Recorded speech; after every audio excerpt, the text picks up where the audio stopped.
来第一天去上学，惊吓的全校师生集体躲在教室不敢出门，校长甚至还打电话叫来了刑警队，最终就连军方都全体出动，准备将他拿下。只因女孩上学时书包里装的不是课本，而是一把98K2加4颗手榴弹。此刻学校里正举办一场《我的爸爸》拍摄节目，别的小朋友的爸爸不是科学家，就是会唱跳的坤。可我的女儿偏要说我是个武器专家，甚至连原子弹都能做出来。同学们听后纷纷嘲讽圆圆是个吹牛精，就连老师也全当成是小孩子幻想出来的童话故事。然而圆圆却不乐意了。我没撒谎，我的爸爸很厉害的。爸爸说只要我们国家拥有了先进的武器，那么其他坏人就不敢欺负我们啦。听到这话，所有人都瞪大了眼睛，弹幕也飞快地滚动着，直播间的人数更是蹭蹭往上涨。我滴个鬼鬼，这他妈是我能免费听的东西吗？这小姑娘的爸爸应该是做玩具的吧，不然怎么可能随意给孩子知道？也对，肯定是做玩具的。就在观众们猜测圆圆爸爸的身份时，教室的小朋友们却炸开了锅。哇，我的天呀，圆圆同学，你爸爸真的会做那么多武器吗？我家有变形金刚，圆圆同学，我可以和你交换玩具枪吗？我家有游乐场的年票，可以和你交换吗？还有好多玩具呢，随便你挑。我有压岁钱，我可以用压岁钱跟你买。我爸爸妈妈都不给我买玩具枪，说太危险了。然而圆圆同学面对同学们的欢呼，只是轻轻地摇了摇头，脸上的崇拜丝毫不减。不能和你们换啦，我爸爸做的不是玩具枪，很危险的。不是玩具枪，那就是真枪咯！哈哈哈！现在的学生吹牛都这么厉害的吗？这小姑娘估计是把电影里的事情当成真的说出来了，表演型演讲人才。这有什么？我孩子还说他是蝙蝠侠呢。那你要小心点啊！哈哈哈！大人们都觉得自己看透了事实，但是在场的同学们却对圆圆的话深信不疑。你爸爸做出来的枪可以发射子弹吗？那当然了，我爸爸测试过，啤酒瓶都打烂了。哇，好厉害啊！我也想要一把98K， 我擅长甩狙，给我一把98K， 我一定可以吃鸡的。我想要3级头，我要苟起来。是不是什么枪都有啊？那是当然，我爸爸可厉害了。就在班级里的同学越来越激动的时候，班主任来到了讲台中间，拍了拍手。好了，我知道大家的心情，但是也要遵守课堂纪律。各位同学，你们觉得圆圆同学的爸爸怎么样呢？非常厉害。那么咱们应该怎么做？哇，牛逼！老师满意的点了点头，然后看向圆圆同学。圆圆同学，你的演讲非常不错，我希望你能一直保持下去，也希望你爸爸能够做出更厉害的玩具枪。先回去休息吧。听到这话，圆圆同学却没有表现得很开心，撅着小嘴巴朝着自己座位走去。班主任发现了他的异样，连忙询问道：怎么了，圆圆同学？你好像不太开心啊。老师，你不相信我，我从来都没有说谎。我爸爸做的不是玩具枪，而是真的武器。你刚刚的表情就好像在看傻子一样。班主任听到这话愣住了，他没想到现在的孩子都这么聪明，只看表情都能猜出自己在想些什么。而直播间的观众更是乐疯了，哈哈哈！看这老师的表情就知道他都麻了，谁能想到一个表情就透露出了真实想法？这小姑娘也太好笑了，非要把她爸爸说成军火暴徒。哈哈，人在家中坐锅从女儿来，说不准他兄弟做玩具做到一半，就突然被叔叔给带走了。班主任被噎了几秒，但看到有镜头对着自己，便很快反应了过来。圆圆同学，老师应该和你说过的，我们要做一个不说谎的好孩子。哼，我从来就没有说谎，爸爸也是这么教育我的。班主任笑了笑，老师没说你撒谎，但你说的那种情况要老师怎么才能相信呢？不如等下课之后我们再好好聊聊，怎么样？听到这话，圆圆同学倔强地摇了摇头，随后飞快地跑回了自己的座位。正当所有人都以为他是觉得丢脸才跑回去的时候，他突然从书包里拿出一把金色手枪，一脸得意洋洋道：看，这就是我爸爸给我做的沙漠之鹰，他说这玩意威力老大了。教室的小朋友瞬间炸开了锅，异常兴奋地盯着星星手里的手下。然而此次节目方的主持人小严和老师都惊呆了，这到底是真的还是假的？我的天，我为刚刚说出的话道歉，这小姑娘的爸爸也太强了吧。这是真枪吗？我的天，如果真的是沙漠之鹰，那这小姑娘的爸爸肯定要进监狱了吧？现在龙神国已经全民备战了吗？楼上的别钓鱼了，不管你说什么，我们这都没人理你的。举报！把那些捣乱的人都举报出去，不给他们带节奏的机会。观众们一边震惊一边举报，忙得不亦乐乎。而现场的小严则已经反应了过来，哈哈，圆圆同学真的很棒，他知道用事实来证明自己并没有说谎。不过说起来，你爸爸制作的模型枪真的好逼真呀。说着，他顺手就接过了圆圆手中的沙漠之鹰。然而枪一入手的瞬间，他就感觉不对劲。爹，这好像是真的。他曾经也是在军营中采访过的主持人，也试着打过靶子，对于真枪和假枪他还是分辨得出来。旁边的班主任注意到了他的异样。小严主持，发生什么事情了吗？爹，这把枪好像是真的。班主任听后立马震惊地瞪大了眼睛，这怎么可能？随后他强撑着面向同学，各位同学，咱们先去教室外排队吧，先去操场上等老师，好不好？同学们乖巧地起身走出教室，朝着操场走去。也就在这时，班主任才害怕地说道：小严主持说，这把枪好像是真的。什么？听到这话，龙台的主持人都吓了一跳。起初是觉得这老师在开玩笑，但想到他是先疏导同学们去操场之后才讲出这番话，这不免得让人相信了起来。圆圆同学，你能不能告诉老师，这把枪到底是哪来的？班主任整个人都感觉不好了，而在镜头记录下，观看直播的观众也全都懵逼了。我的天，这他妈真的是沙漠之鹰啊！原本以为我在龙神国不可能见到真枪，这搞得我一时间我都不知道我是在龙神国还是在猛禽国了。也就在这时，圆圆同学笑着说道：老师，小严哥哥没事的，这把枪虽然是真枪，但里面装的都是橡胶弹头，和背包里的催泪弹一样，打不死人的。而且这把枪现在是关着保险的，即便是在人群中也没有危险，不用让同学们去操场躲避的。什么？还有催泪弹？听到这话，小严擦了擦自己额头上的汗珠，看了眼班主任，小声说道：现在情况已经有些失控了，这不是我们能处理的事情，要不咱们报警吧？其实刚刚我已经用手机通知同事报警了。那咱们就出去等警察吧。圆圆同学，你把你的书包带上，我们一起吧。而为了我能踩缝纫机，竟偷偷带着手榴弹去上学，吓得全校师生集体躲在教室不敢出门。校长甚至还打电话叫来了刑警队，最终就连军方都全体出动，准备将他拿下。祖国的小花朵，手枪和催泪弹是你带过来的吗？圆圆犹豫了一下，点了点头。爸爸说警察叔叔都是好人的，不可以对叔叔说谎。哈哈，那么叔叔问你几个问题，你要对叔叔说实话，好不好呀？好，圆圆知道的都会告诉叔叔的。那你书包里有几颗催泪弹？这些武器都有安全措施吗？有一颗催泪弹，一把手枪，一颗烟雾弹，一颗闪光弹，一个碎片手雷，一共5个武器。听到圆圆的话后，众人吓得不由得倒吸一口凉气。这种破片手榴弹可是威力非常大，要是真炸了，整个教室楼都会灰飞烟灭。还好第一时间撤离出来了，没有发生意外，要不然明年的今天就得拜托家里人给自己坟头除草了。要不我还是回去辞职吧，我觉得进场打螺丝好像要比做摄像师安全一点。大家不用害怕，爸爸说过了，那些手雷都做过特殊处理，和训练弹一样，最多就是冒点烟。然而在场的人都不相信这话，那可是手雷，你说没危险就没危险吗？那这些武器你究竟是怎么得到的？是你爸爸给你的吗？是他要你带到学校来的吗？听到这话，一直非常从容的圆圆同学忽然就紧张了起来，抿着嘴唇不肯回答。看到祖国的小花朵这个样子，队长皱起了眉头。哈哈，祖国的小花朵，你是不是受到了威胁了？别怕，有什么事叔叔们会保护你。况且你爸爸不也说过，不能对警察叔叔撒谎吗？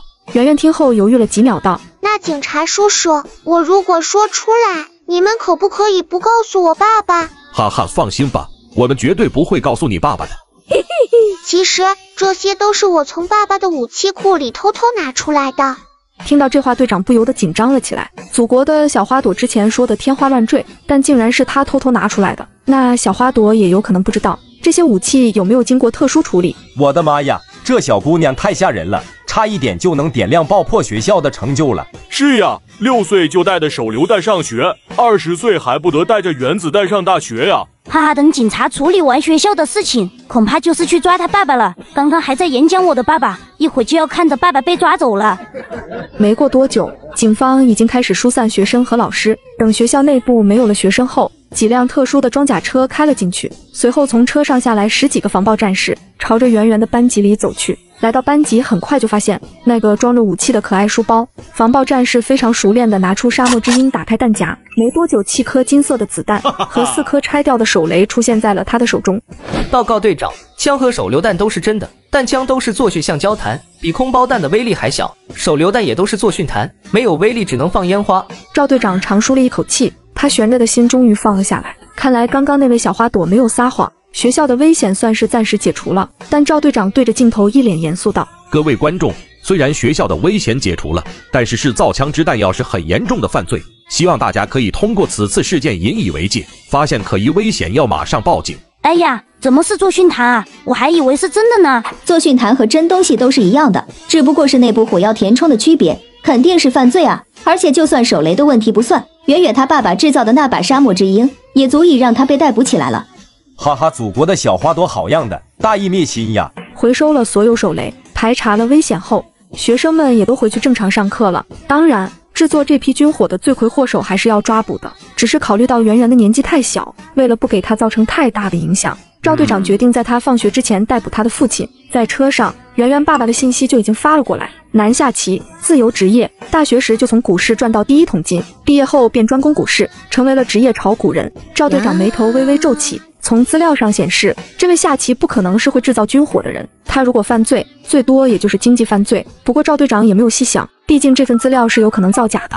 所有人注意，圆圆的父亲名叫夏琪，根据资料显示，他现在并不在家。现在我们分成2组，一组去夏琪家中调查，另一组去寻找夏琪。嫌疑人身上有可能携带武器，所以找到他后先进行监视。首先要保护周边群众的安全。在下达过命令后，不一会，赵队长就来到了老城区的一栋自建房前。此时在场的警察已经拉起了警戒线，周围路过的行人无不好奇地朝里面张望。看到这么大阵仗，纷纷都议论了起来。家人们谁懂呀？这家到底发生什么事了？这家子估计是犯法了吧，不然的话也不可能来这么多警察。警察都准备破门了，估计罪不小呢。赵队，屋子里面没人，我们现在已经封锁好了，准备强行进入。一会2个警员拿着撬棍就准备破门，可不管他们用多大力气，这房门根本纹丝不动。我操，什么情况？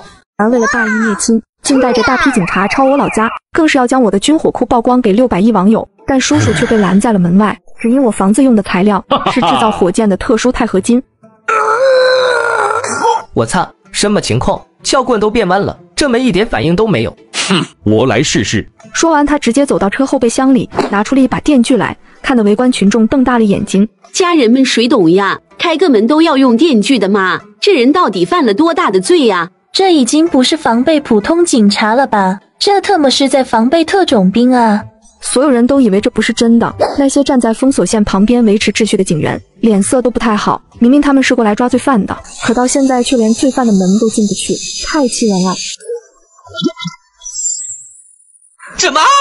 家人们刮痧呢？这门好像有点东西啊！我的天，我还没见过电锯这么长时间都弄不开一扇门的，这门是钢铁打造的吗？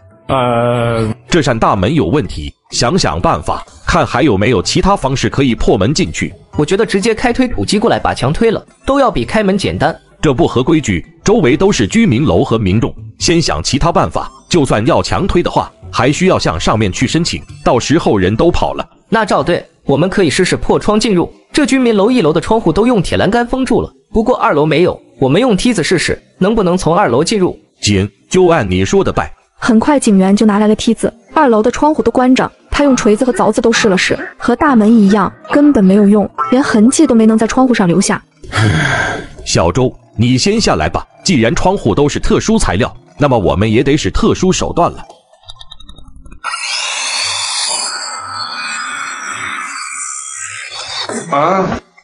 赵队长从梯子上下来，看了看手中的切割机，面色无比的阴沉。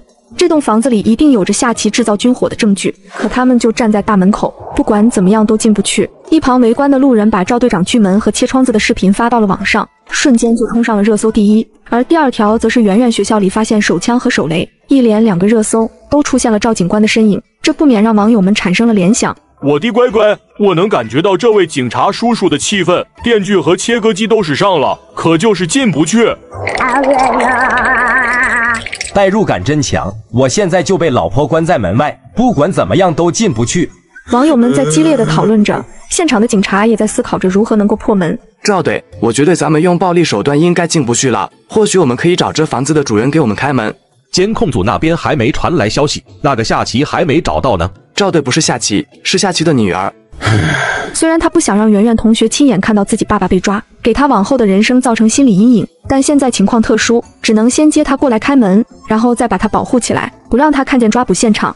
就在赵队长带人返回学校的时候，网络上各个视频平台和社交软件都把赵队长破门的视频给传遍了，几乎所有人都在讨论着。我的天，这种材料真的存在吗？圆圆的爸爸不会是外星人吧？哈哈，或许圆圆同学的爸爸是奥特曼。就在讨论的方向越来越奇怪时，一个名叫特种材料的专家发布了科普视频。今天网络上的视频我也看了，大家其实不用惊讶，我们现在的合金技术已经非常厉害了，制造出这种坚硬度的合金不是没有可能。据我观察，这个大门的材料应该是制造火箭的特殊合金，坚硬程度非常高，在航空部门想要切割，也必须要用特殊装备，而这玻璃也是类似火箭的玻璃，坚硬度非常高。家人们，这是老特，他从刚刚做视频的时候我就关注了，是一位非常专业的科普博主，几乎从来没有出现过错误。那也就是说，那家人真的用火箭材料来制作了大门和窗户。屏幕前的600亿网友震惊不已，另一边的圆圆同学则有几位女警陪着，尽量不让这次的事情给她的人生留下阴影。嘿，圆圆同学，你在做什么游戏呀？嘿嘿。我在和警花姐姐玩警察抓小偷的游戏，我的理想就是长大可以成为一名警察，这样就能保护大家的安全，把坏蛋都抓起来。小妍一时语顿，不知道该怎么回答这个天真的孩子，而直播间的弹幕则再次沸腾了起来。我的妈呀，大义灭亲啊！我的理想是当警察，所以我要把犯罪的爸爸送进去。圆圆同学，你们都说我瓜，其实我一点都不瓜，大多数的时候都机智的一批。为了抓捕罪犯，我带了父亲制造的绝火来到学校。即便不是这样，等小女孩懂事了，也会把她爸爸送进去的吧？这时一辆警车停在了下花园外，小妍心里咯噔一下，她以为是圆圆的爸爸已经被捕了，连忙拦住赵队长，小声询问道：赵队长，发生什么事了？事情有点麻烦，我们本来准备破门进入嫌疑人家里，寻找私造军火的证据，这样就能直接逮捕他了。可是我们用了很多办法，就是打不开嫌疑人家里的大门。听到这话，直播间的观众也讨论了起来。都这么明显了，还需要证据才能抓捕吗？废话，如果没有证据，那么案件就要进入调查阶段，到时候就需要传唤圆圆小花朵了。赵队长这是想要保护她。赵队长为了不让小女孩亲眼看见自己的父亲被捕，做了很多努力啊，但是圆圆的爸爸却用大门和窗户把这份努力给毁掉了。赵队长欲哭无泪。在听到赵队长解释之后，小妍也很无奈。那赵队长现在怎么办呢？现在我还有一个方法，那就是让圆圆同学带我们进入那间屋子，这样我们就能拿到证据，直接去逮捕他的父亲，而且也能避免他亲眼看见抓捕现场。为了能稳定圆圆同学的情绪，我想让你也跟着一起去。小妍沉思片刻，又看了看圆圆同学，认真的点头道：赵队长，我配合你，你是个好警察。嗨，我也是个父亲，明白父亲在孩子心中的形象是什么。圆圆的父亲犯了罪，我必须要逮捕他，但孩子是无辜的，我也必须要保护好他。叔叔，我们一起来玩游戏吧。好啊，不过你之前说你的家里有很多武器，小妍叔叔有些好奇，可以去看看吗？听到这话，小花朵沉默了一会才开口道：我爸爸告诉我，不能带陌生人回家的。上级警察叔叔为了骗我给他们开门，被大聪明的我一眼识破。哼，我爸爸告诉我的，不能随便带陌生人回家的。哈哈，那祖国的小花朵，你知道什么叫陌生人吗？当然知道，爸爸说过，如果不是我的朋友，那就是陌生人。那怎么样才能和你成为朋友呢？我们来玩警察抓小偷的游戏吧，这样我们就是好朋友了。我和小妍叔叔做警察，你们扮小偷，你们逃我们追。小花朵，你看你现在连枪都没有，怎么扮警察呢？一点都不像。哼，我有枪的，只是刚刚被别的警察叔叔拿走了。都是这样吗？我记得你之前好像说过，你爸爸是个很厉害的武器专家，造了很多武器放在家里，我们可以回家拿呀。哎，那好吧，回家拿了武器，我们玩了游戏后就是好朋友了。约20分钟后，祖国的小花朵懵逼地看着自家的大门。警察叔叔，你怎么知道我家在这里呀？哈哈，叔叔可是警察，当然什么都知道了。好厉害呀！我以后长大了也要成为像赵叔叔一样厉害的警察。说完，他就将小爪爪随意的贴了上去，那大门就自动下沉到了地下。看着那厚度差不多有半米多长的大门，众人和600亿观众陷入了沉思。我的个乖乖，这他妈是金库大门吗？赵队长就算是锯1年，恐怕都锯不开吧。而且刚刚那掌纹识别的地方一点标志都没有，是不是整扇门都能识别啊？圆圆的爸爸制造军火太可惜了，他应该去造火箭才对，太屈才了。嗨，叔叔姐姐们进来坐了，我给你们拿饮料喝。一进门，众人惊讶地发现，这小巷子墙高10米，跟大门一样都是特制的合金，而且这厚度也同样将近半米。还好刚才没让推主机过来，不然我这老脸估计都要丢在太平洋了。哈哈，祖国的小花朵，你家的墙好像挺高呀。对呀，爸爸说只要围墙足够高，就算吹来再大的风都不用怕了。别说刮风了，就算刮来龙卷风，这围墙也会纹丝不动吧？那你家为什么弄这么高的墙呀？是在防备什么吗？爸爸说南方没暖气，围墙高一些保暖就会非常好。警察叔叔，你家冬天冷不冷呀？等我爸爸回来，我让他也帮你做一个这样的围墙，好不好呀？那就谢谢祖国的小花朵了。屋里，圆圆小朋友见到大家都站在那里好奇的张望，赶紧拿着零食和饮料出来，连忙说道：大家随便坐就好啦。哈哈，小花朵，不用特别招待我们的。这可不行哦，警察叔叔，爸爸之前对我说过了，家里来了客人一定要招待好。说着，圆圆便拉着赵队长坐在了沙发上。见到他这样，众人也就不再客气，纷纷坐在了沙发上。哎，这么小的年纪就这么懂事，如果他知道自己爸爸犯了罪，那这小孩会伤心坏了吧？赵队长也不由伤感了起来，但他身为警察，可不能在调查案件的时候被影响了情绪，只能将这份心情强行按压下去，开始打量起了房间里的布置。他不认为那些军火会被放到这么明显的位置，必须要仔细搜查一下。呀，应该要告诉爸爸我放学了。听到这话，众人都一惊。此时正有一组警察正在寻找着圆圆的爸爸，而且他的身上很有可能携带杀伤性武器，如果被他察觉出来，说不定就会发生不堪设想的意外。随即他们便决定先退出房间。王老师，你先进去，稳住圆圆的父亲。好。小周，现在下棋正在视频，你立即开始定位。哇！正主终于要出现了嘛！赵队长加油！小严主播，赶紧偷偷的把话筒伸进去，让我们也听听那个军火悍匪的声音。随着小严偷偷朝房间内伸出麦克风，直播间又能听到里面的声音了。女儿，你现在还没放学吧？今天怎么这么早就回家了？今天学校放学很早，所以我现在就回来了。原来是这样，我还以为你逃课了呢。哼，爸爸，我怎么会逃课吗？哈哈，也对。今天在学校里怎么样？有没有什么有趣的事情？有呀，我今天交了好多新朋友呢，我把他们全部都带回了家。原来是这样啊，看来女儿今天也表现很不错呢。那爸爸这边还有事情要忙，你就照顾好你的朋友吧。爸爸办完事就马上回家。听到这话，圆圆小朋友撅起了小嘴，不高兴了。爸爸，你都还没看过我朋友呢。门外的众人立即紧张了起来，难道这就要被发现了吗？然而这时我却温柔地笑了笑。爸爸现在还有事情要忙，宝贝女儿先照顾好他们，等爸爸回到家，你再给爸爸介绍你的新朋友们好不好？这里还有一位阿姨在等着爸爸呢，咱们不能耽误别人的时间，对不对？爸爸，你能不能不要跟别的阿姨在一起呀？我们班的王老师也是单身，我介绍给你好不好？啥？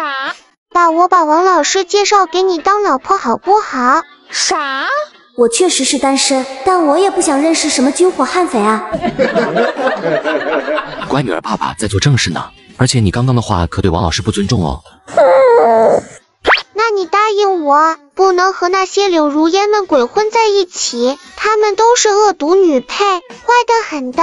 圆圆说完就挂断了电话。而此时我对于家里和网上的事情毫不知情，只因我是个非常单纯的军事迷，平时除了和女儿玩玩游戏外，基本不怎么上网，最大的爱好就是制作武器和相亲。你好，我叫柳如烟，你是刘阿姨介绍的佩奇吗？是下棋。哦，好的，下棋。赵队长舒了一口气，然后笑眯眯地走了进来。哈哈，祖国的小花朵，我们继续来玩警察抓小偷的游戏吧。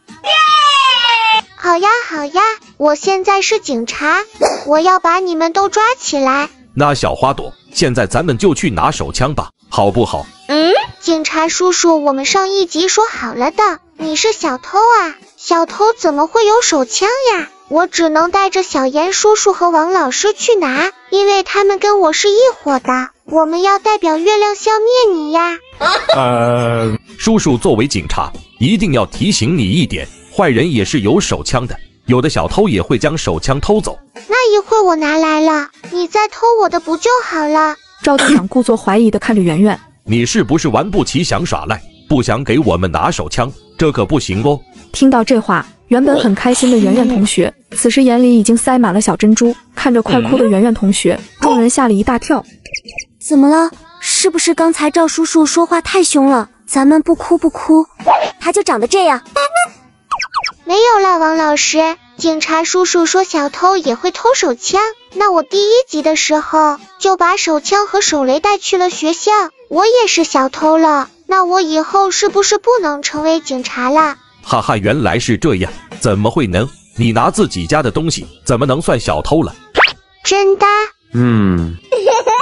走，我们去拿枪。看祖国的小花朵笑了，赵队长也跟着笑了起来。可在场的所有人都明白，赵队长这是即将找到证据的笑容。小花朵，你不是要带我们坐电梯的吗？可这就是一面墙啊，来这里干嘛呀？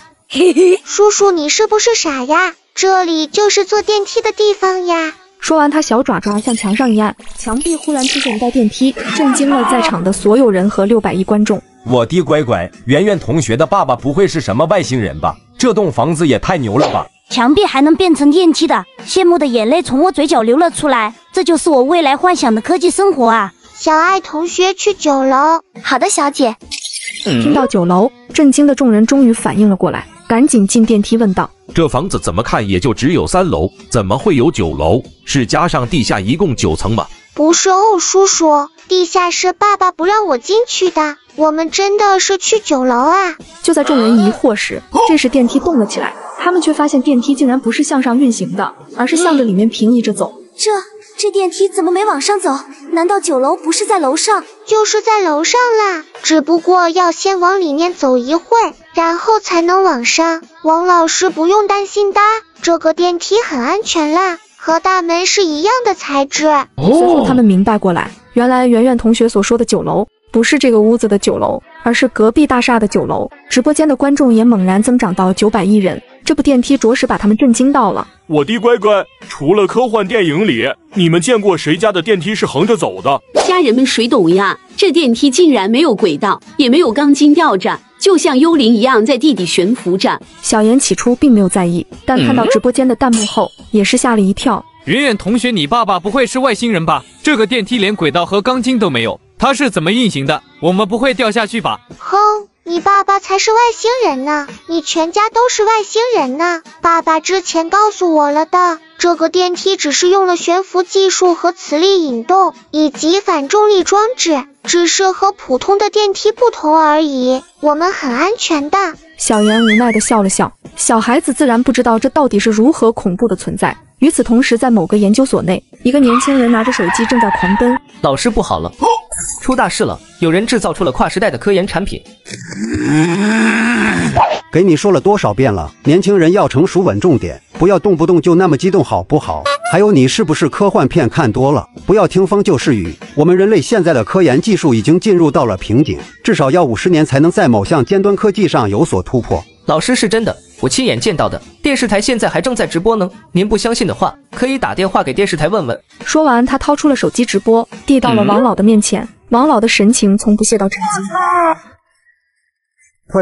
快把手机给我，我要连麦，还有快跟上面汇报去。此时圆圆正跟叔叔们介绍着，这一层有很多仓库，咱们可以先逛逛，然后再去拿武器。说着，他走到了第一个仓库门口。当仓库打开时，所有人都吸了口洋气。一个仓库的沙漠之鹰，我的乖乖，你告诉我这是仓库，这他妈的是军火库吧？家人们怎么这么多沙漠之交呀？圆圆同学的爸爸难道24小时都在加班制造军火吗？赵队长也感觉头皮发麻，随即他拿起一把沙漠之鹰检查了一下，好家伙，都是真的。赵叔叔，我的爸爸厉害吧？你你要喜欢的话，我让爸爸送几个给你怎么样？哈哈，我谢谢你呀。赵队长说完，默默地从口袋里掏出了对讲机。证据找到了，发现嫌疑人可立即逮捕。赵队有特殊情况，上面说一会龙台的直播间里有一个研究军事的教授连线，需要我们配合。小严那边也收到了台里传来的信息，显然这是上面的安排，而这位连线的正是王老。哈哈，你好，我是主持人小严，请问您怎么称呼？可王老根本就不搭理他，而是直接说道：快把手枪给我看看，就是刚才那人检查的那个，我感觉有点奇怪。上级女儿为了我们老底坐穿，竟趁着我和柳如烟相亲，偷偷带着警察叔叔直播参观我的军火库。这把枪简直就是完美之作，没想到我在有生之年居然可以看到如此精妙的技术。这老东西是不是老糊涂了？这不就是一把仿制品吗？难道是仿制的太精良了？哈哈，赵队长是吧？你是不是感觉老头子我有些奇怪？你刚刚检查的时候，我就看出这把枪和寻常的沙漠之鹰有很大的区别，难道你刚刚没有察觉到吗？我刚刚确实没有察觉到有什么不一样的地方，这就是普通的沙漠之鹰，可能和原厂有些许区别吧，毕竟这只是一把私造的军火。但是我是一个专门研究制造军械的人，所以一眼就能看出区别。这把沙漠之鹰的枪管要稍微短半厘米，而且这把枪的材质不是一般的合金，而是一种可以聚集能量的特殊合金。由于这种合金的作用，这把枪的威力会比一般手枪大上10几倍左右，射程也会远10几倍。如果不考虑握持的感觉，只要加上瞄准镜，就能变成一把高精度的狙击枪。听到这话，在场的观众和900亿网友只是稍微的惊讶了一下，但屏幕前玩过真枪的粉丝和赵队就不一样了。十几倍，那岂不是可以平替狙击枪呢？狙击手的培养成本很高，最大的原因就是要不停地喂子弹，而高精狙的子弹更是一颗高到4位数。但这一把手枪就可以达到高精度的狙击枪实力，而且使用的还是普通子弹，那只要稍微改造一下造型，完全可以变成一把专门培养狙击手的枪械。这种性价比足以震惊整个世界。在场的众人和900亿观众听到王老的话，直接惊醒梦中人。我的个乖乖，怪不得王老这么激动，这手枪也太夸张了吧！是啊，如果将枪改造一下送去部队，那每个战士都能成为狙击手，而且是瞬发。家人们，我已经想到了，我在玩吃鸡游戏时捡到的 98K， 直接当加特林用的场景了。赵队长缓了好一会，才重新看向镜头。王老您好，听您刚刚介绍这个手枪是真的吗？我不是不相信您，只不过这件事很重要，不能出现半点错。是真的，我虽然没有拿到那把枪做具体检查，但是通过摄像头，我已经看得很清楚了。我依旧记得我和老师研究过这种聚集能量的技术，但还没完成就搁置了，因为发现以我们人类现有的科研技术根本实现不了。可没想到今天居然在这把手枪上见到了，我还以为有生之年我都见不到这种聚集能量的合金技术了。制造这把枪的人真是个天才，他的合金技术已经领先世界2.5坤年了。听到这话，众人才明白，原来王老也研究过这种可以聚集能量的合金，只不过没有成功，这也是他刚刚为何非常着急的原因。我谢谢你呀，王教授。说完，他便走到一边，用耳麦和领导汇报这里出现的情况。领导出现这样的情况，我现在的警力已经不够了，我想申请增援，以随时防备意外的发生。这边赵队长正在和领导沟通细节，另一边小严则已经开始好奇地询问了起来。王教授，这项技术真的领先了世界2.5坤年吗？你们如果不相信的话，自己试一试不就行了？正好赵队长在呢，你们试验一下就知道真假了。不过我可提醒你们，这把枪威力增强后，后坐力也很大，试验的时候你们要小心一点，这可能是唯一的缺陷了吧。听到这话，在场的众人立刻就想试一试，可就在这时，圆圆同学忽然钻到了镜头前面，有些生气地鼓着腮帮子。吼，你个老逼灯，你别在这乱说话，我爸爸制造的手枪根本就没有缺点，你再乱说的话，我就要小爱同学拔了你的胡子。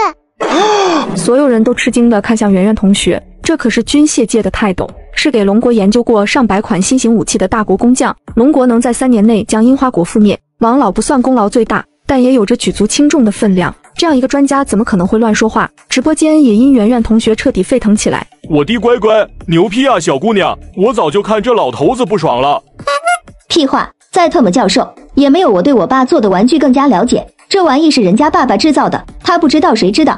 有道理啊，楼上的兄弟，这小姑娘能把手枪带到学校里，怎么就不能开2枪玩玩？哈哈，越来越有意思了哈！小姑娘大战老教授，这个剧情我太喜欢了。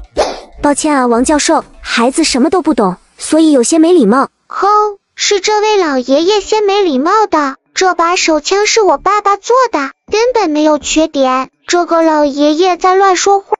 个老逼灯，别在这里乱说话！我爸爸做的沙漠之鹰根本就没有缺点。行，那我们就讨论讨论，你爸爸制作的沙漠之鹰到底有没有缺点？如果真的是爷爷错了，那我一定会向你爸爸道歉的。行，那你可不能像我的同桌苏苏一样，讨论输了就哇哇大哭，还要我去安慰。哈哈，放心吧，爷爷这么大年纪了，肯定不会哭的。行，这把沙漠之鹰要比普通版的威力大25倍，这是爸爸做了很多测试得出的准确数据，射程也比普通沙漠之鹰远25倍，这就是老爷爷你乱说的地方。你没有记错吗？这把手枪如果能超越原版25倍的威力和射程，那就代表着你爸爸已经把集合能量的合金技术研究到了非常深入的地步，只有完美的集合能量才能有这个效果。那当然呢，我爸爸可是这个世界上最厉害的人呢。那个能聚集能量的特殊合金，在我爸爸的合金技术上，这把沙漠之鹰只发挥了1/1000而已。1/10？怎么可能？你爸爸是在和你吹牛。集合能量的特殊合金，就算是开发到极限，也不可能达到这种程度。力量守恒你知道吗？一把手枪一小撮火药，凭什么能爆发出那么大的能量？我爸爸从来都不会吹牛的，我爸爸说过吹牛是最不好的习惯。老壁灯，我觉得你就是一个爱吹牛的人。刚刚你还说这把枪的后坐力很大，我告诉你，这把枪明明没有后坐力，因为我爸爸用了反重力装置。现场的气氛有些尴尬，圆圆同学傲娇地叉着腰，昂起小脑袋，就像是打败怪兽的奥特曼。而直播间的900亿观众则一改之前挺圆圆同学的模样，开始质疑了起来。王教授被一个小姑娘说成喜欢吹牛的人，圆圆同学这是不是有些过了？哎，我能理解这个小姑娘，她是在维护她的爸爸，但因说手枪没有后坐力，是不是有些扯淡了？哈哈哈，我想到一个笑话，2个小花朵在比谁的爸爸更厉害，最后一个人说了他爸爸能吃屎，另一个也毫不犹豫地说他爸爸也能吃。我记得，感觉现在圆圆同学也是这样的，为了爸爸吹牛，其实不丢人吗？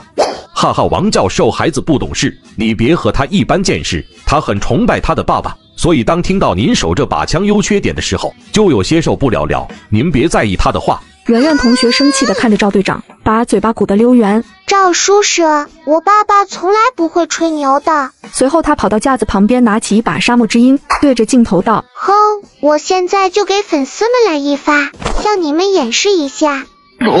不能演示。为什么不能演示呀？你们都不相信我，非要说我爸爸是在吹牛逼。我给粉丝们来一发，大家不就相信了吗？小花朵听话，不能打粉丝的，我们还要靠粉丝吃饭呢。这可是真家伙，你年龄还小，把握不住，要叔叔来把握。叔叔给你演示也是一样的。对，你还小把握不住，让你赵叔叔来。那好吧，但赵叔叔你要是枪的话，不能只用作训弹呀。为啥？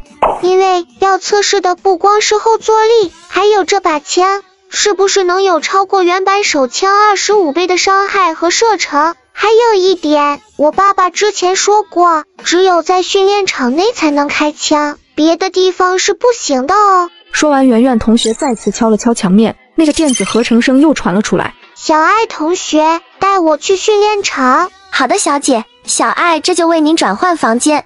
只见仓库忽然开始变化了起来，随后他们就切换到了一个巨大的空间中。我的乖乖，我看的是直播吗？这特么是科幻电影吧？我感觉我的世界观崩塌了，王老能不能讲解一下，这是什么技术？明白了，我特么彻底明白了，圆圆同学的爸爸就是一个外星人，这种技术只有外星人有。外星人？哼，你才是外星人呢，你全家都是外星人呢。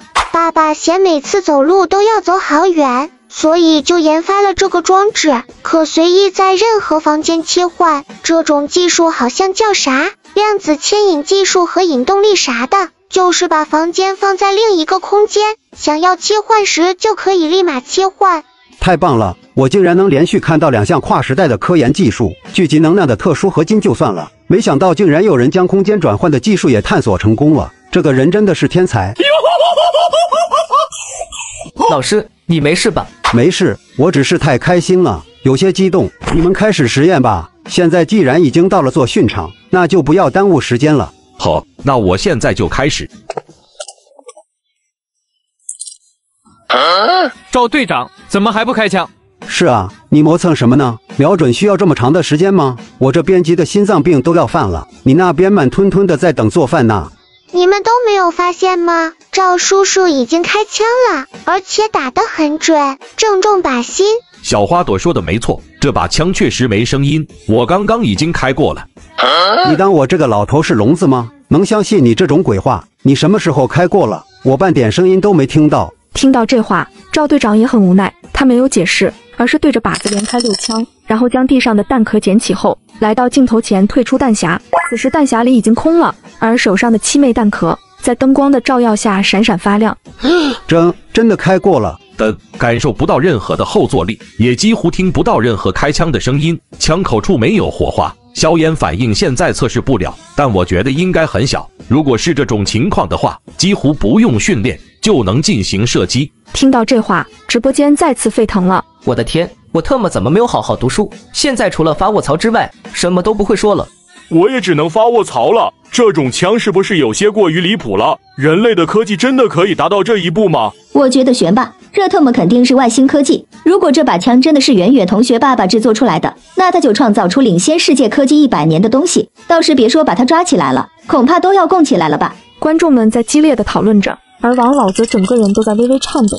他想过这把沙漠之鹰很厉害，但没想到这么厉害。在普通人眼中这是一把枪，可在他这种研究者眼中，就是汇集了很多跨时代科研技术的宝物。想到这，王老忍不住流出眼泪。这把枪的问世，就代表着龙神国的普通人也都能成为以一敌十的兵王。圆圆同学，你爸爸在你的身边吗？我想和他说2句话，如果可以的话，我想成为他的学生，就算只是个打杂的我也愿意。我搞科研这么多年了，做助手的经验还是很多的，只要能跟在他身边学点东西，要我做什么都愿意。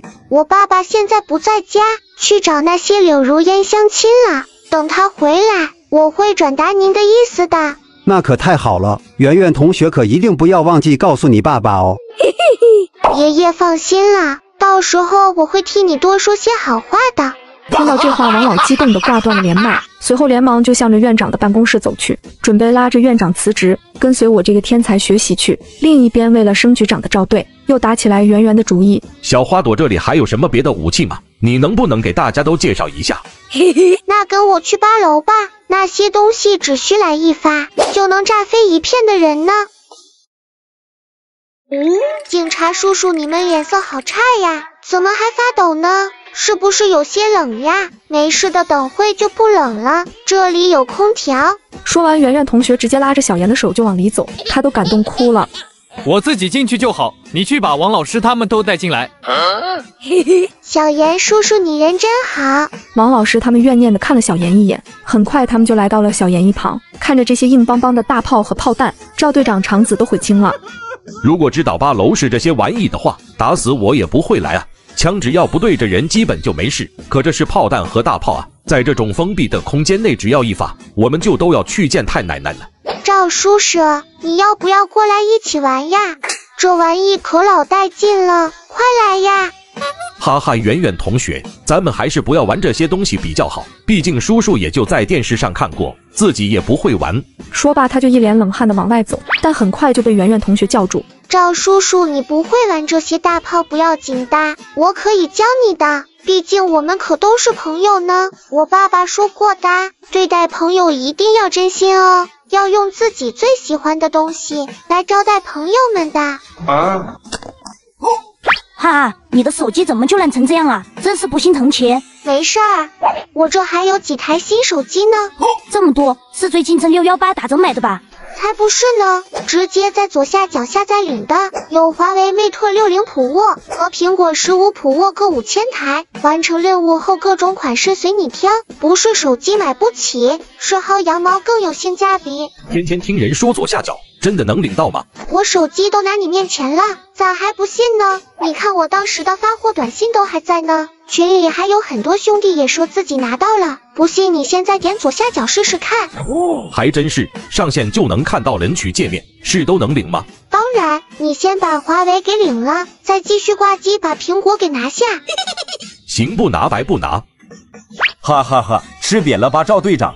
是呀，圆圆同学太懂事了，一定要用自己最喜欢的东西来招待朋友们。就在观众激烈讨论着的时候，科研所里的王老已经来到了院长办公室。在听说王老要辞职去给一个毛头小子打杂时，他吓了一跳。然而，当他看到直播视频后，那激动的心情比王老还有过之而无不及。要知道，这些科技和武器已经遥遥领先世界几百年了。于是他立刻联系了军方高层，而军方在得知这个消息后，马上就派遣出一个部队朝我老家而来。客官，里边请。我谢谢你，汉圆圆同学。我家老母猪下蛋了，我忘记给它坐月子了，我这就回去哈。是啊，我家衣服还没收呢，等会要是下雨了怎么办？俺也一样。没事的，爸爸之前说过了，这里的所有东西都有自动保护装置，不会受伤的。左下角领的华为这么快就发货了，我要去群里晒个图。当然，继续挂机再把苹果也拿下。哦，对了，我先给大家炸一炮做个示范，这样大家都放心了。听到这话，在场的所有人都瞪大了眼睛。炸一炮试试，这是什么逆天发言？我小命只有一条啊！不用，这可不兴事，咱们还是去外面玩吧。逛了这么长时间，叔叔们也都累了，而且你爸爸和柳如烟相亲，估计也快回来了吧。听到这话，圆圆同学有些失落，不过一想到爸爸就要回来了，只能勉强的答应。而就在他们正准备离开这个危险的8楼时，赵队长和小严的耳麦中都传来了领导的声音，又有新任务了。这次是炮弹制造教授和龙台直播间的连麦。又有教授要连麦吗？刚刚那位老爷爷就喜欢哭鼻子，这次的老爷爷不会也喜欢哭鼻子吧？哎，我就说他们都和我的同桌苏苏一样，说不过我就只会哭鼻子。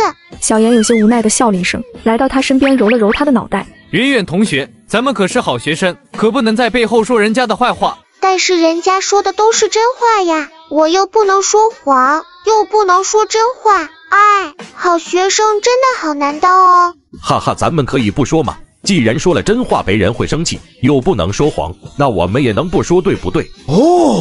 赵叔叔你好聪明呀，虽然比我爸爸还稍微差一点，但你已经是我见过最聪明的人了。赵队长无奈地摇了摇头，不一会连麦就成功了。此刻的他们正坐着军方的直升机，在赶来的路上。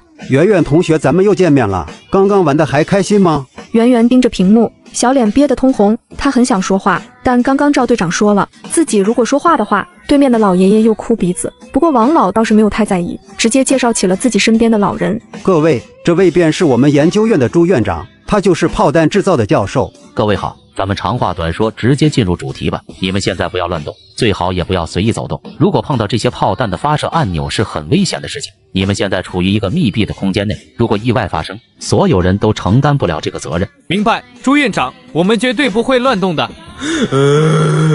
开玩笑，别说动了，我现在只想辞职去厂里打螺丝。明明是主播的事，却干着战地记者的活，还他妈不给我涨工资。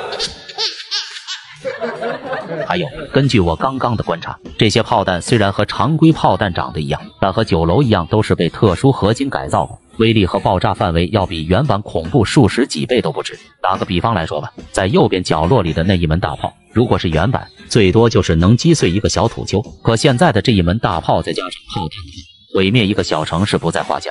听到这话，在场的所有人都下意识地倒吸一口凉气，王老师更是差点昏过去，觉得自己马上要窒息了。我的天，这他们是不是有点太恐怖了？这么多炮弹，是不是可以毁灭一个城市了？兄弟们，我现在要去搬家了，我怕我待在这里吃着火锅唱着歌，突然就嗝屁了。圆圆同学，我想问一下，这里的东西到底是空包弹还是实弹啊？圆圆有些奇怪地看了他一眼。当然是实弹啦，空包弹有什么好玩的？实弹才是最厉害了。听到这话，小妍双腿一软，直接倒在了地上。怎么了，小妍叔叔？你怎么坐地上了呀？哈哈，没什么，这里地上挺干净的，就坐下来休息一会。我特么就是个主持人，又不是战地记者。大家放心，只要不去乱动就很安全。我们已经跟上面汇报过了情况，上面对这件事非常的重视。现在已经有武装直升机和装甲车部队以及各种增援的军队赶过来了，只要等他们过来，你们就能完成交接，去到安全的地方。然而他的话刚说到一半，就睁大眼睛惊呼出了声：我的妈呀！快，你们把那个小姑娘拦住！让金女儿为了我们免费吃牢饭，竟带着900亿观众直播参观我的军火库。那个老逼灯在撒谎，这玩意根本就没有危险，我之前还玩过呢，老带劲了。小少，快阻止他！这里可是密闭空间，一旦爆炸，你们都会去见太奶的。快住手！你把这发射器给叔叔好不好？让叔叔来把握，你把握不住。他话刚说到一半，就只听到嗖嗖嗖，几枚火箭弹以极快的速度飞向了城市。下一秒，巨大的爆炸声传来，整个城市瞬间就化成了灰烬。然而，就在所有人都陷入绝望中时，他们突然发现刚才的一切都是假的，都是这一整个房间显示出来的幻觉。爆炸的地方却是上级的那个训练场。叔叔，你们看，没有危险吧？没错。圆圆同学果然是对的，叔叔一直都是相信你的，肯定相信呀！不相信的话，他会一直给咱演示的，不被炸死都会被吓死。太好了，赵叔叔，你终于相信我了，那我们一起来玩这些玩具吧，这玩意可老带劲了。小花朵，你告诉叔叔，刚刚你到底把火箭弹炸到哪里去了？我怎么感觉你在轰炸一个城市，但他们又落在了座训场里呢？这个问题让众人全都聚精会神起来了，尤其是朱院长，他刚刚已经联系过军部将领了，但依旧没查到底哪个城市被炸。哇，赵叔叔你好笨呀！我刚刚调低了显示设备的效果，就是为了让你们看清楚的呀。赵队长愣了一下，无奈的笑了一声。我刚刚也是迷迷糊糊的，好像看到了，又好像没看到，你能给叔叔解释一下吗？那好吧，其实根本就没有城市被炸，火箭弹连这个房间都没有飞出去过，就是在这里爆炸的。圆圆同学，咱们这里可是一个密闭空间，如果真的在这里爆炸，咱们不是应该被炸死了吗？现在怎么一点事都没有？我爸爸之前说过的，这里的炮弹不管怎样都不会飞到外面去，不然世界就会被毁掉的。所以爸爸在8楼设下了很多防御装置，这个防御装置很厉害的，可以压缩空间，也可以放大空间，还有没误差的感应装置以及模拟装置。刚才的一切就是模拟装置模拟出来的真实场景，但其实炮弹是被射到其他空间去了。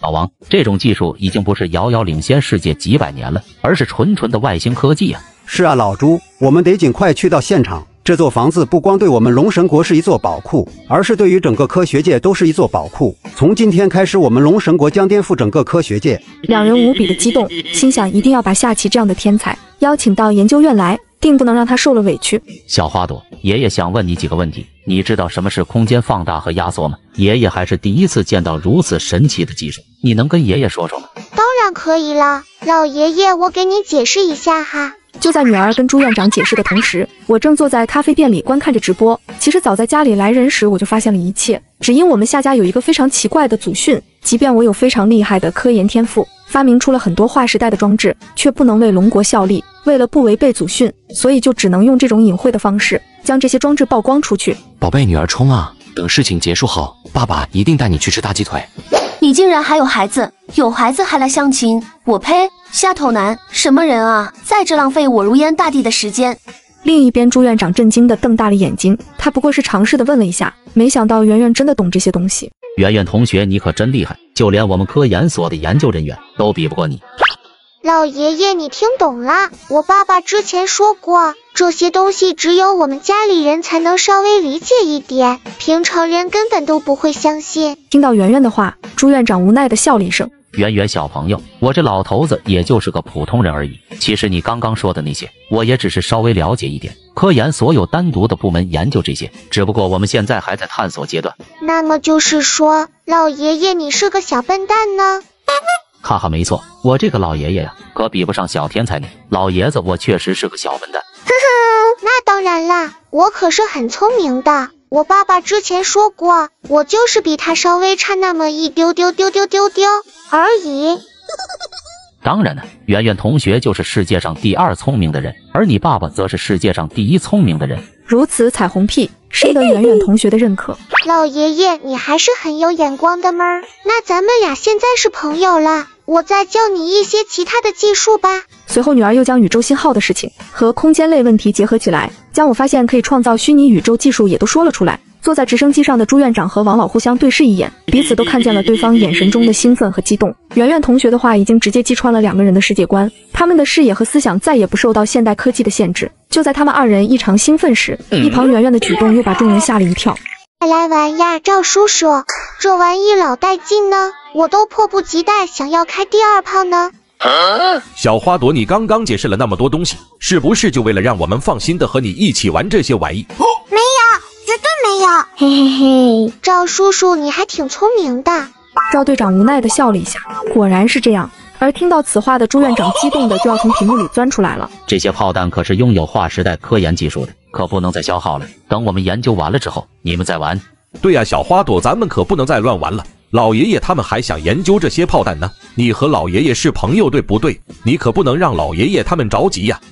那行吧，我爸爸也说过，朋友之间要真诚的相处，不能做让朋友不开心的事情。可就在众人都松了一口气，觉得搞定了这个小祖宗时，小祖宗的一番话直接让他们脸色大变。既然8楼的炮弹我们玩不了，那我们可以到7楼去呀。7楼那里可有比炮弹还要好玩的东西呢。7楼还有更好玩的东西，莫非那些东西要比这些炮弹的威力还要大吗？想到这里，王老整个人都激动了起来。老朱，一定要让小赵去7楼看看，一定要去7楼。朱院长点了点头，直播间的观众也激动了起来。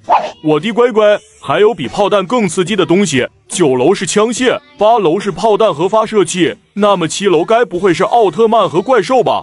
兄弟们，不要被现实局限想象力啊！8楼都已经能创造新宇宙，那这个7楼为什么不可能是外星人标本呢？众人越说越兴奋，原本大家最开始只以为这房子是个军火库，谁能想到这他妈就是个国防仓库啊！而一旁的王老师直接瘫坐在了地上。赵队长，我已经不行了，要不你们和圆圆同学去7楼吧？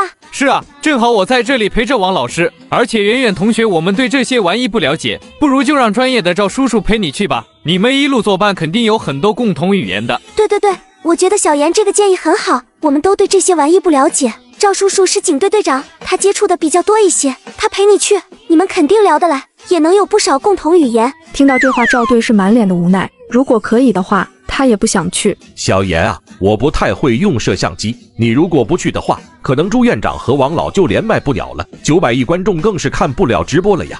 此话一出，那边立刻传来了朱院长的咆哮。小妍，你可一定要跟着去啊！完事之后我一定给你送锦旗，还让你们领导给你加工资。闻言，他也只能一脸生无可恋的答应了。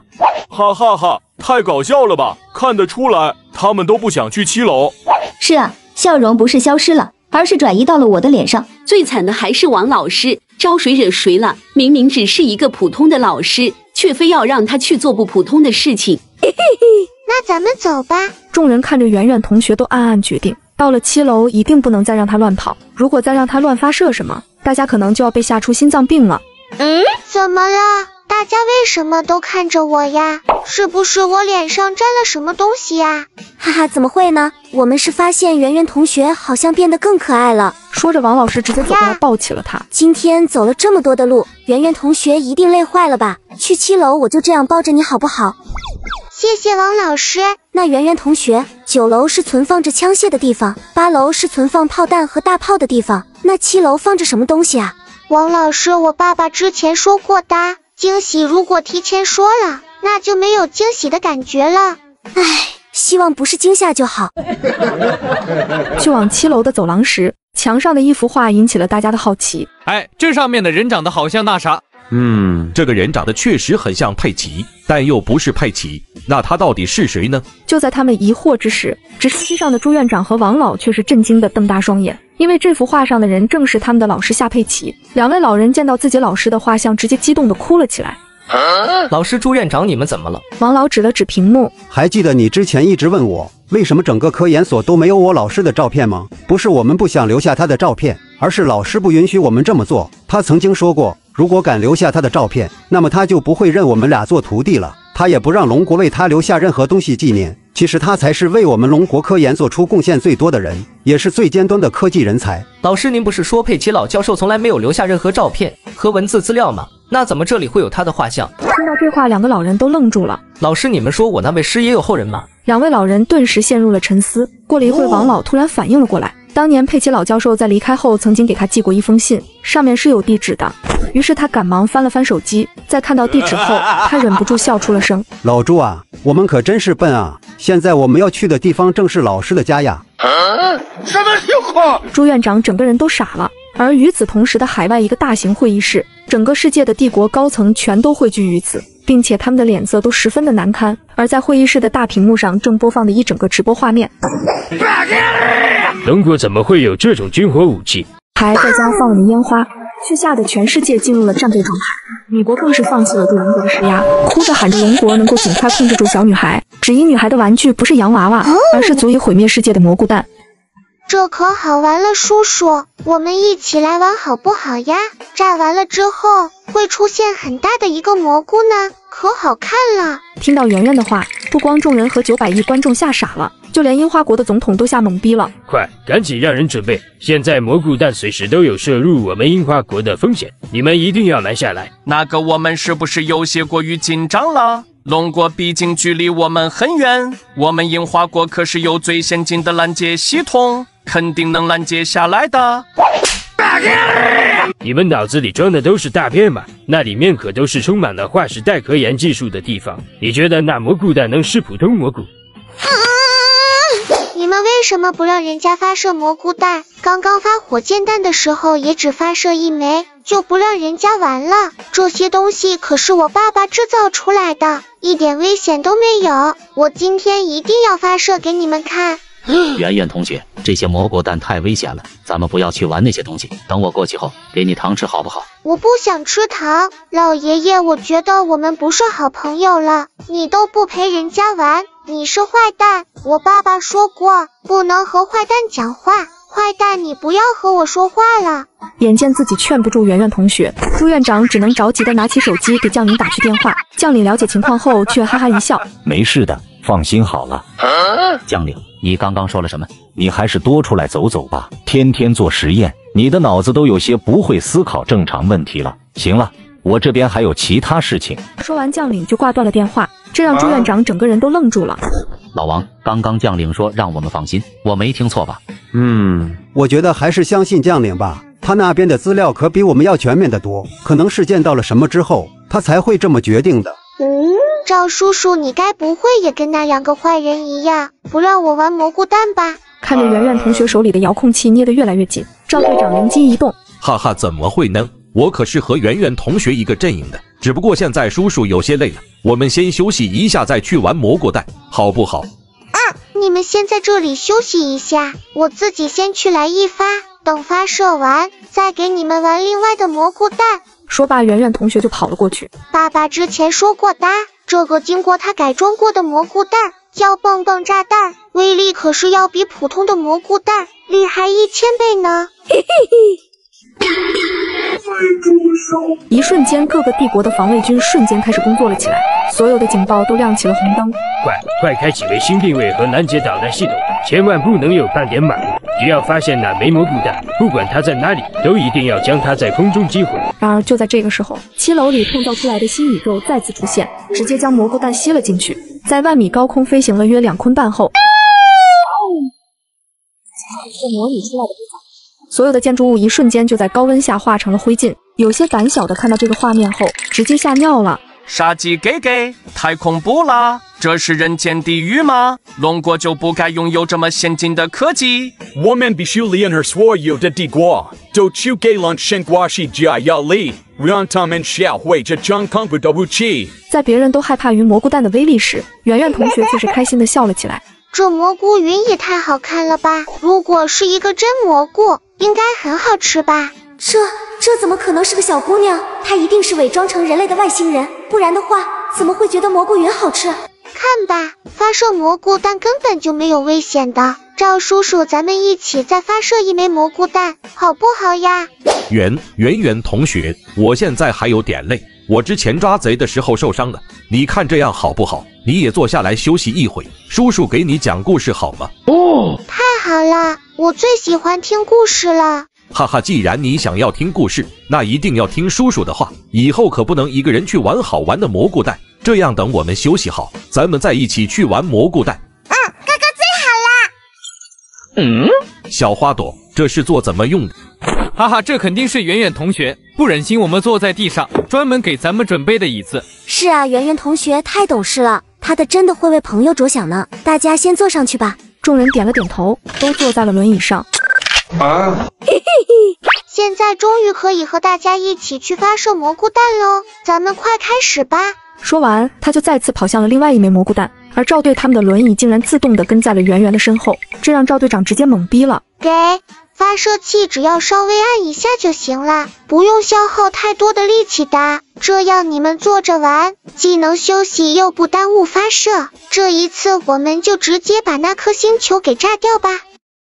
叔叔，这蘑菇弹老带劲呢，我们这次直接把那颗星球给炸掉吧。小花朵，我其实对发射蘑菇弹这件事，哼，你是不是又要说对发射蘑菇弹不感兴趣？可刚刚你答应我的呀，要和我一起玩的。不说话那就答应了。大家生无可恋，听着小花朵讲解发射流程。很快讲解完的圆圆同学给他们一人递了一个遥控器。哥哥姐姐，你们都要听我的指挥哦。我说开始发射，大家就一起按下发射器的按钮。3、2、1，发射。什么情况？我们也没想按呀，怎么就不由自主地按下去了？难道我们都被外星人控制了？还没等众人细想，只见7枚蘑菇弹嗖，如同一股无穷的力量冲出了发射器，朝着虚拟宇宙中的一颗星球飞了过去。我的天啊，就这么没了！是呀，我妈切菜切到手还要猪叫一声呢。这星球被炸掉，竟然一点声音都没有，太恐怖了。可我怎么觉得异常的兴奋呢？咱们龙国已经有这么厉害的武器了吗？此时的王老和朱院长只觉得浑身鸡皮疙瘩都起来了。这么可爱的玩具竟然是私人拥有，而且是在一个300岁小姑娘的操控下。老王，一定不能让他们再继续发射蘑菇弹了，太危险了，这东西。我有什么办法？你能控制得了那个小祖宗吗？你想想看，刚刚赵队他们都准备不按发射器了，可最后他们还是按下发射键，这很明显是被某种东西操控了。朱院长和王老越想越心惊，而现场的赵队长他们眼神依旧惊恐地看着天空。嘿嘿，看吧，赵叔叔，这玩意是不是老带劲呢？好玩吧？你们怎么都愣在那里呀？小花朵，我刚刚明明没有想要按发制器，可我的手为什么就不听控制了？是啊，圆圆同学，我刚刚突然手就不听使唤了，你是不是对我们做了什么？外星人！家人们，我就说圆圆同学是外星人吧，他现在已经开始控制人类了。兄弟不要乱说，这很明显是屋子里面有妖怪啊！不用怕，我们祖上就是抓妖怪的道士，让我去现场，我肯定帮你们搞定这只妖怪。直播间观众乱七八糟的热烈讨论着，一旁的小花朵不好意思笑了笑。其实这个轮椅有个电梯刺激功能，只要我一声令下，坐在上面的人就会听从我的命令，完成一些简单的动作，就比如按下控制器的按钮。听到圆圆同学这么说，众人吓得立马从轮椅上蹦了起来。各位不用担心呢，这只是一点点的刺激，只能做到一点简单的动作，不会控制大家的。小花朵，我们不能再玩这么危险的蘑菇打，这有些太吓人了。好吧，不玩这个也可以，反正这里也不是只有武器这些东西，只不过那些东西在6楼那里，我们进不去，必须要有爸爸的认证才可以。如果是带朋友进去，爸爸一定会同意的。听到不玩武器了，众人都松了一口气。只要不玩这些危险的东西，要我吃屎都行。对，吃屎都行。比尔先生，我们的人进入进去了吗？英雄，我们的人类才刚刚进入龙神国就被控制了，也不知道他们是用的什么方法发现我们的。老子让你帮电器，你帮不成就算了。海王里面的了就是几个人， ganz wenig也就在放人机算了。圆圆同学，6楼到底存放着什么？还要你爸爸的认证才能进去，是不是什么特别重要的东西，比如外星人的秘密啥的？我也不太清楚呢，正好趁着这次机会，咱们进去看看。哈哈，如果你都不知道里面是什么东西，咱们还是稍微等你爸爸回来再说吧。放心吧，里面什么军火都没有，我现在就去联系爸爸。与此同时，在咖啡厅里，我正被一群柳如烟围着。你有没有搞错？我如烟大帝是来和你相亲的，不是过来面试工作的。抱歉，下一位，我们不合适。我凭你是皇上吗？还是家里有什么产业的富二代？还他妈下一位？信不信我柳梦妍出去给你宣传一下，你这辈子都别想在相亲圈混了。梦妍，我跟你说，这人有毛病，他有女儿还来相亲。柳浩妍，你说什么？我去，这人孩子都有了。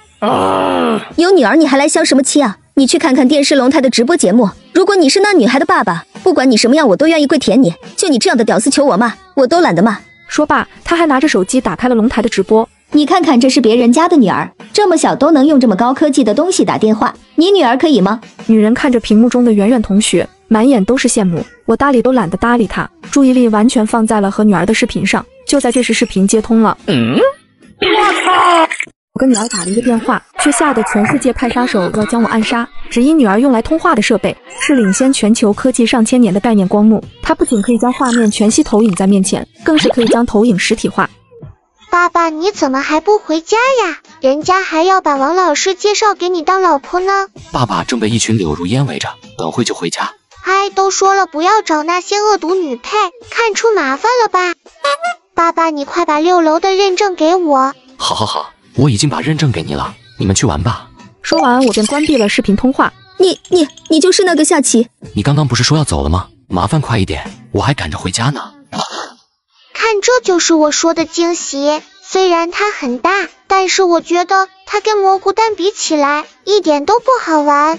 直升机上，王老和朱院长看到航母的时候已经说不出话，旁边的孙亮顿时疑惑起来。这不就是普通的航母吗？圆圆同学的爸爸空间压缩都能弄出来，一个小小的航母有什么惊讶的？孙亮，我知道你很奇怪，为什么我俩这么激动？其实这不是一般的航母。所谓航母，其实就是在海上作为一个移动的后勤基地，它的实际作用更多是作为威慑。真的到了战场上，甚至还不如导弹管用，但双方的性价比是不一样的。而我们现在看见的这艘航母，不出意外的话，用的材料可能都是特殊合金，这不光增强了它的动力，就连防御力也增加了上千倍。如果在大海上，它无疑就是一座移动小岛。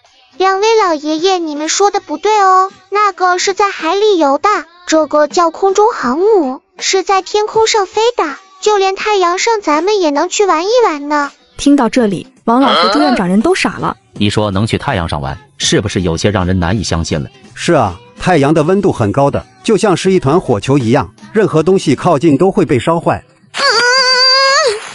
我知道的，我爸爸跟我说过，太阳的温度表面在5500度左右，中心更高，接近2000万度。但这艘空中航母的材料是高级的特殊合金，可以抵御太阳的温度呢。老王，你觉得他说的是真的吗？不知道啊，老朱。不过圆圆同学到目前为止没说过谎，而且空间压缩和扩大他爸爸都研究出来了，这种事情应该能办到吧？就在二老还在保持着怀疑的讨论，这时直播间里的观众们却是开启了狂欢。我的天，这航母可以直接去太空，我真的好想看看吧。我也想看，就是不知道圆圆同学会不会操作。圆圆看见了弹幕中许多人都想见识他驾驶航母去太空遨游，瞬间就兴奋了起来。自己最好啦！赵叔叔，你们想去太空里看看吗？我们把这个航母开到太空里玩2圈怎么样？嘿嘿嘿。不是说6楼的东西没有危险吗？但我怎么感觉相比蘑菇潭，乘坐航母去太空上玩，好像更加的危险。想到这里，赵队长鸡皮疙瘩都起来了。然而他才刚想开口劝说一下小花朵，我的声音却突然在6楼里面响了起来。要去宇宙里面玩一圈了。哎呀，我的妈呀，吓死我了！那就去玩一圈。话音刚落，直播间的镜头就忽然闪烁了一下，紧接着赵队他们就瞬间来到了航母的甲板上。下期先生对吧？赵队长他们突然就来到了甲板上，应该是空间的压缩和扩大技术吧？朱爷爷，你又说错了吗？我爸爸之前跟我说过，空间扩大和压缩技术只能对物体使用，如果一旦用到活物身上，会会造成不可逆的损伤，比如你的头动了，但身体却还留在原地。所以我用的是空间穿透技术，这项技术相对稳定，即便是活物也能完成顺利。原来是这样啊！好了，反正你们已经登上空中航母了，不如就去太空上玩一玩。等你们回来的时候，我也差不多就该回家了。到时候你们有什么想问的，我会知无不言。听到这话，众人满脸的无奈。他们是真的不愿意冒险去到太空，但因为我的特殊性，又必须答应下来。一旁的圆圆同学看出了他们的担忧。赵叔叔没事的，我是爸爸的宝贝女儿，我和你们一起去太空，爸爸绝不会让我出事的，咱们这趟旅途很安全的。一听这话，众人也算是想通了。那好吧，圆圆同学，我就陪你去太空吧。太好了，去太空玩喽！夏琪爸爸，那个我可以不去太空吗？当然可以了，不过王老师，我的女儿除了和我待在一起，就是待在学校了。你是除了我之外陪她最久的人，我现在不方便回来，能不能请你帮忙照顾一下她，算帮我一个忙可以吗？原本王老师听到夏琪的话后还挺开心的，可听到后面他忽然就无奈了，没想到自己还是要跟着一起去啊。我的乖乖，王老师太悲剧了，这还怎么拒绝啊？人家都把话给说死了。王老师现在估计最后悔的就是当了圆圆同学的老师吧，不光要发射蘑菇弹，还要和航母一起上天。哈哈，爱他就道德绑架他。而第一次带老师进入太空，本想用镭射炮玩一场打陨石的游戏，不料一枪把米利坚的巡航卫星直接干爆了。哈哈，王老师，你是不是早就看那个卫星不爽了？听到此话，赵队长连忙接过话茬。怎么说话呢？人家是第一次接触武器，擦枪走火也是在所难免的。开玩笑，现在可是全程直播，直接说故意打爆人家卫星，不是上升到圆桌会议吗？然而赵队长不知道的是，远在海外的会议室里，米利坚已经吓得连屁都不敢放了。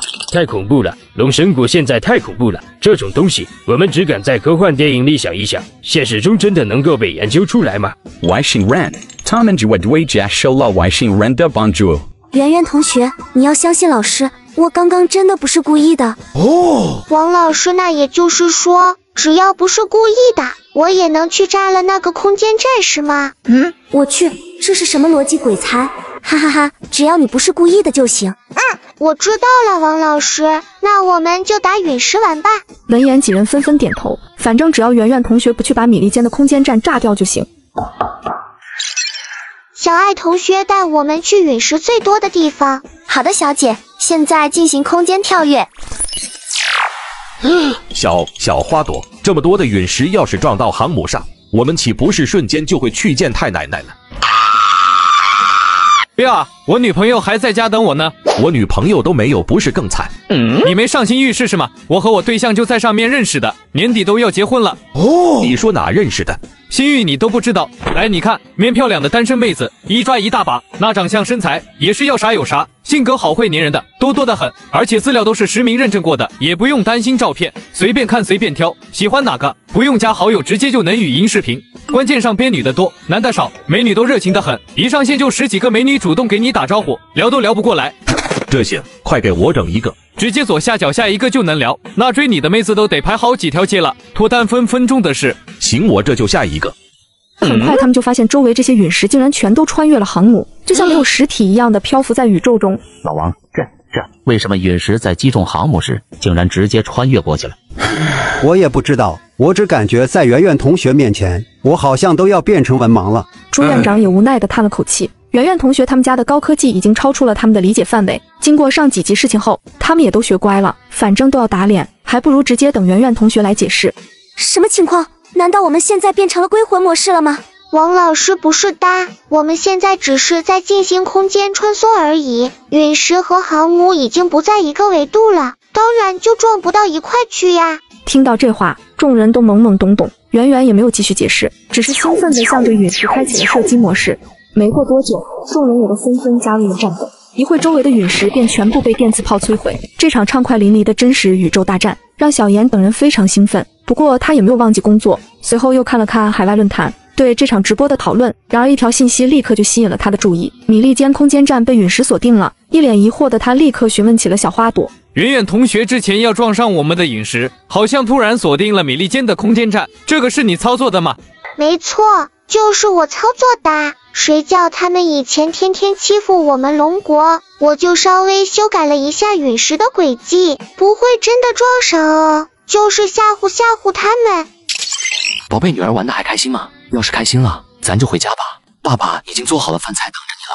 哇哦，爸爸你回来啦！我今天玩的太开心了，打掉了好多陨石呢。看着女儿兴奋又可爱的样子，我笑了笑，随后对着赵队他们发出了邀请。很快空中母舰就通过空间跳跃回到了6楼的仓库。直升机上，王老和朱院长也都激动了起来，终于能见到军火悍匪了。老朱啊，你说我们俩要不要再点什么礼物啊？我们空手去是不是不太好？礼物就不要买什么太贵重的了。我出门时已经带了一些人参之类的补品，他研究这么多东西，肯定耗神耗力，给他稍微补一补。那我们都带礼物了，那个夏琪应该也不好意思赶我们走了吧？要不我们多住几天，多向他请教请教。放心吧，我都把被褥什么的带着了，还有换洗的内裤什么的，我也去你家里拿上来。还是你想的周到，怪不得你是我上级呢。一会女儿就带着赵队他们回到了刚开始的客厅。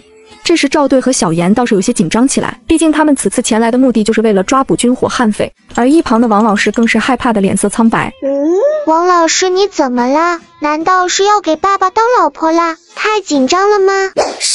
是之前在宇宙里不小心打掉米利坚卫星的事，刚刚在宇宙里刺激的玩游戏，还没想那么多，现在回到地球后，我有点害怕。赵队他们听闻此话，也是反应了过来，也难怪王老师会害怕，这种事情已经能够上升到圆桌会议事件了。放心吧，王老师，你不用害怕，要是谁敢因为这件事来找你麻烦，我第一个就不同意。小爱同学，帮我锁定所有米利坚国的卫星，模拟弹道。好的，小姐，所有卫星已锁定太空定位台，已准备完毕，全部等待命令。听闻此话，王老师被圆圆的举动感动哭了。圆圆同学，谢谢你，能做你的老师，是我一生最幸运的事情。王老师，您不光是我的老师，也是我最好的朋友。爸爸之前说过，这些武器并不是为了欺负别人而制作的，是当我们的身边的人被欺负，用这些武器去保护他们，保护我们的龙国，这才是这些武器的意义所在。女儿说得好，